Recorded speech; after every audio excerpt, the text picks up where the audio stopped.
Even though all main characters are policemen, I wanted them to look unique, so every character has a different uniform from a different police set I got lying around. They all move differently, and my voice actors really gave each and every one of them a great mood in the voiceover. I blew your brain out! How can you be here? Then I do it again. Die already! Die! I wanted this movie to be a slow burner, but without losing the tension too much. One of the lamps is ripped out of the ceiling. But when the shit eventually hits the fan, I want it to get real twisted and gory. The gore started with the look of the antagonist. So his head is just some leftover brain matter and shattered skull. For that I just used red clay and put it on the torso of the figure. Then I used a toothpick to make holes in the clay and give it a form of a bullet hole. It took me a few tries before I got what I was looking for. At the end I just added some fake blood to make it look squishy, and voila, an undead half-headed creature.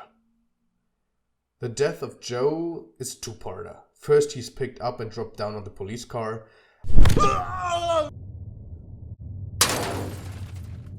I used wires on the figures to let them fly, and masked them out later in post.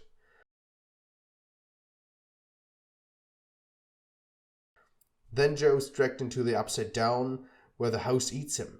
I again took red clay, stuck it on the ground of the hotel, and used my trusty toothpick to form it out. For the Upside Down, the world of the creature, I just flipped the hotel set on its head. I really wanted to stick to my hotel setting, but I wanted to up the ante when the creature attacks.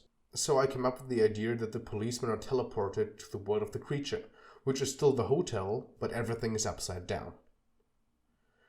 The next death is the death of Mike, the most brutal one in the short, and also my favorite. Mike is picked up and formed into a neat little meat cube. For this effect I again used wire to let my cover over the ground. I detached the limbs from the torso and detached them with clay. Then I just twisted them a little bit between each shot.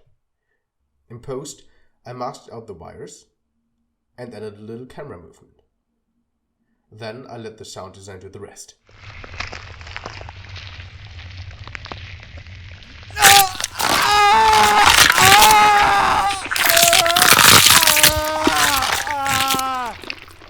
The last death we see in the movie is the death of Bridget, who after she crashes the police car deteriorates. Shout out to the police car, by the way. I found that in a little toy shop in town. I think it looks beautiful.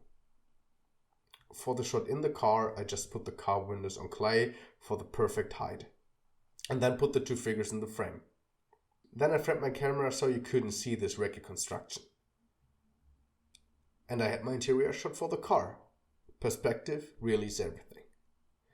For Bridget's Disintegration, I just used drops of red clay. I put a new one on the figure between each frame and repeated that until the whole figure was covered in drops.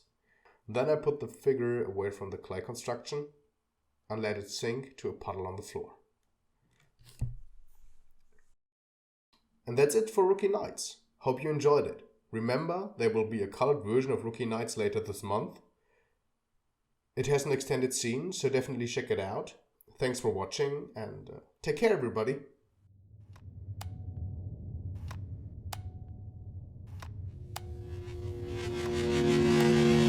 We got a buddy.